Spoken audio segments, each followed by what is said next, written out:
ക്രിക്കറ്റിൽ നിങ്ങൾക്കറിയാം, നമ്മൾ ബാറ്റ് ചെയ്യുമ്പോൾ റൺസ് നമുക്ക് എങ്ങനെ എടുക്കാം? 0 റൺ എടുക്കാൻ പറ്റുമോ? ഒന്നെങ്കിൽ അടിക്കാതിരിക്കാം, അല്ലെങ്കിൽ അടിച്ചിട്ട് ഓടാതിരിക്കാം. 0 റൺ. 1 റൺ എടുക്കാൻ പറ്റും? 2 പറ്റും, 3 പറ്റും, 4 പറ്റും, 5 പറ്റും, 6 പറ്റും. 5 ഇപ്പോൾ ഒരു നോ ബോളൊക്കെ ആണെങ്കിൽ 5 റൺ എടുക്കാൻ പറ്റും. അപ്പോൾ ഇത്ര റൺസ് നമുക്ക് എടുക്കാൻ പറ്റും, ശരിയല്ലേ?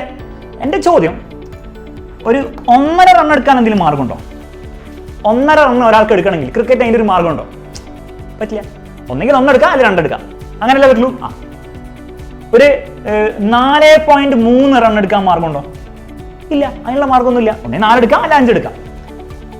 അപ്പൊ ഇങ്ങനെയാണെങ്കിൽ, അതായത് ചില വാല്യൂസ് എടുക്കാം, ചില വാല്യൂസ് എടുക്കാൻ പറ്റില്ലെങ്കിൽ നമ്മൾ പറയും റൺസ് എന്ന് പറഞ്ഞ സാധനം ക്വാണ്ടൈസ്ഡ് ആണെന്ന് പറയും. എന്ത് പറയും മക്കളെ?